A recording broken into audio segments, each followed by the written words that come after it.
Hai gengs, apa kabar? Senang sekali berjumpa dengan geng semua. Salam kenal dan salam sukses dari BCNQ. Mari tetap menjaga semangat kita masing-masing, tetap pantang menyerah, mari terus berbuat kebaikan, ayo terus berburu kesuksesan, dan selalu berpikir positif atas apapun yang sedang terjadi di seputar kita. Gengs, vlog kali ini mengambil judul pembahasan memiliki mimpi atau goal menantang. Kenapa tidak? Untuk vlog kali ini kita mau ambil inspirasi, yakni seseorang yang sungguh luar biasa, yakni yang bernama Wilma Rudolph. Kisah beliau sangat menarik, sangat inspiratif bagi kebanyakan orang. Apa yang terjadi sama beliau? Beliau di saat usia 4 tahun menderita 2 penyakit sekaligus, yakni infeksi paru-paru dan sekaligus yang disebut scarlet fever.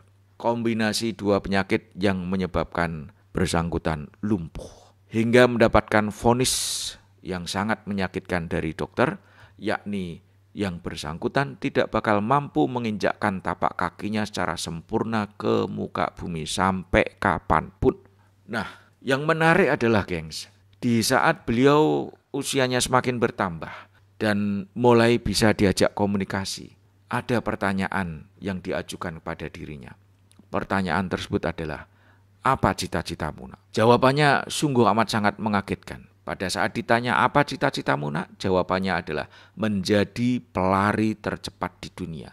How come? Bagaimana mungkin seseorang dengan kondisi yang sangat terbatas, menderita kelumpuhan, bahkan divonis tidak bisa menginjakkan tapak kakinya di muka bumi selamanya, kok pengen menjadi pelari tercepat di dunia? Seandainya geng sebagai omnya, sebagai tantenya, sebagai orang tuanya, sebagai orang terdekatnya, apa kira-kira komentar gengs saat mendengar Wilma pengen menjadi pelari tercepat di dunia? Bisa dipastikan bahwa banyak di antara kita akan secara spontan mengatakan, udahlah nak, gak usahlah jadi pelari. Ingatlah kondisi fisikmu seperti ini. Jadilah yang lainnya, jangan pelari. Ya, masih banyak cita-cita lain yang bisa kau raih. Kalau pelari gak memungkinkan. Nak. Dan banyak kalimat-kalimat lain yang mendorong si Wilma supaya mengurungkan niatnya, merubah niatnya. Namun gengs, Wilma memiliki seorang ibu yang luar biasa. Ibunya mengatakan, dengan bekal yang diberikan Tuhan kepadamu saat ini, apapun itu, bila mana kamu memiliki tingkat keuletan dan keyakinan yang tinggi, maka kamu akan menjadi apapun. Apapun kondisi yang diberikan Tuhan saat ini padamu, itu tidaklah menjadi halangan. Ini menunjukkan bahwa ibunya Wilma, apapun kondisi Wilma, ya, tidak percaya itu akan menghalangi keinginan Wilma. Artinya, Wilma tidak mau terlimitasi oleh keadaannya, ibunya juga nggak mau terlimitasi kondisi fisiknya.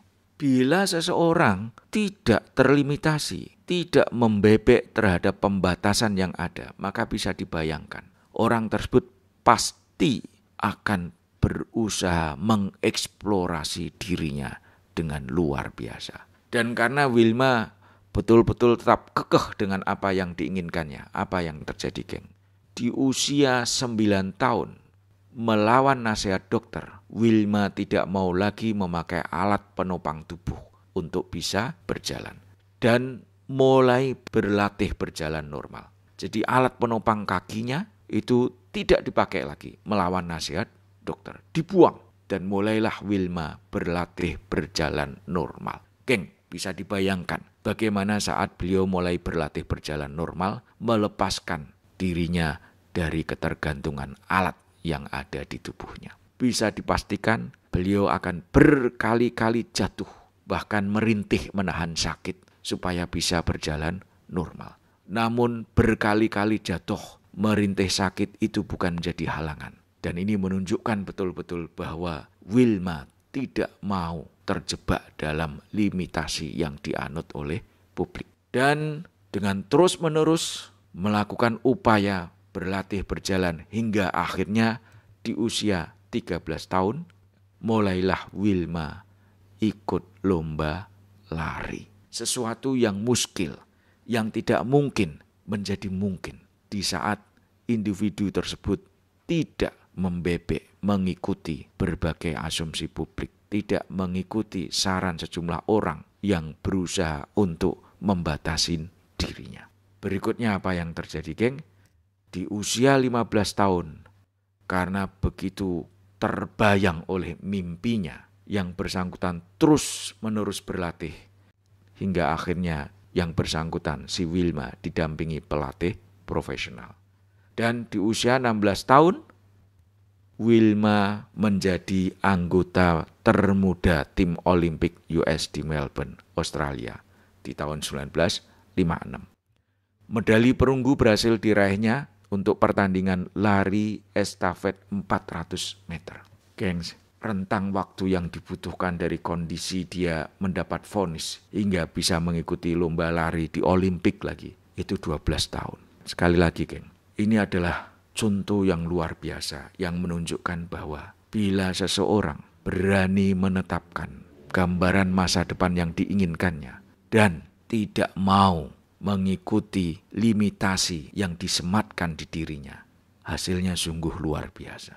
Dan gengs, di usia 20 tahun, si Wilma mengikuti Olimpik lagi, yakni di Roma, Italia, 4 tahun setelah dari Melbourne. Apa yang dia dapatkan, gengs? Wilma mendapatkan 3 medali emas untuk lari 100 meter, lari 200 meter, dan estafet 400 meter. Nah, yang menarik lagi, Wilma menjadi pemecah rekor untuk lari 200 meter setelah 8 tahun rekor tersebut tidak terpecahkan. Sungguh prestasi yang luar biasa. Dan akhirnya apa yang diinginkannya betul-betul disematkan untuk dirinya, yakni menjadi pelari tercepat di dunia. Apakah geng masih tidak percaya? Individu yang begitu berani menetapkan goal yang menantang. Dalam konteks Wilma, ini adalah mimpi yang menantang. Di saat yang bersangkutan sebetulnya tidak layak untuk memiliki mimpi yang menantang tersebut karena kondisi fisiknya. Tapi sekali lagi, Wilma tidak mau mengikuti norma publik yang menyatakan dirinya tidak bakalan mampu menginjakkan tapak kakinya secara sempurna di muka bumi, apalagi ikut lari. Nah, ini kisah inspiratif bukan, geng? Pasti kisahnya ini sangat inspiratif. Maka dari itu, gengs, kalau di antara kita masih tidak berani membuat goal yang menantang untuk dirinya sendiri, sungguh kita betul-betul orang yang tidak bersyukur. Wilma yang kondisi fisiknya seperti itu aja berani menetapkan mimpi yang menantang untuk dirinya dan akhirnya berhasil mencapainya. Gengs, begitu inspiratifnya si Wilma, nama beliau diabadikan dalam sejumlah Hall of Fame, yakni Hall of Fame of Black Spot, Hall of Fame US National Track, Hall of Fame US Olympic, Hall of Fame National Black Spot and Entertain, dan Hall of Fame National Woman. Ini menunjukkan bahwa nama beliau menginspirasi jutaan orang sehingga sampai diabadikan dalam sejumlah Hall of Fame. Nah, gengs, apakah dengan kisah ini kita masih mau membatasi diri sendiri? Apakah pembatasan tersebut berasal dari internal kita ataukah pembatasan tersebut berasal dari orang-orang seputar kita? Semoga kisah ini menginspirasi kita untuk tidak membatasi diri lagi. Semoga kisah ini mendorong kita untuk bisa mengeksplorasi bekal hebat yang ada di diri kita. Tidak membuat kita ragu lagi untuk berani menetapkan sasaran yang menantang untuk masa depan kita masing-masing. Oke, geng, sekian dulu vlog kali ini. Mari tetap menjaga semangat kita masing-masing, tetap pantang menyerah, mari terus berbuat kebaikan. Ayo terus berburu kesuksesan dan selalu berpikir positif atas apapun yang sedang terjadi di seputar kita agar dari diri kita selalu terpancar energi-energi positif dimanapun, kapanpun. Gengs, jangan lupa untuk like, subscribe, comment, and share vlog ini. Sekian, terima kasih. Sampai jumpa di seri vlog berikutnya.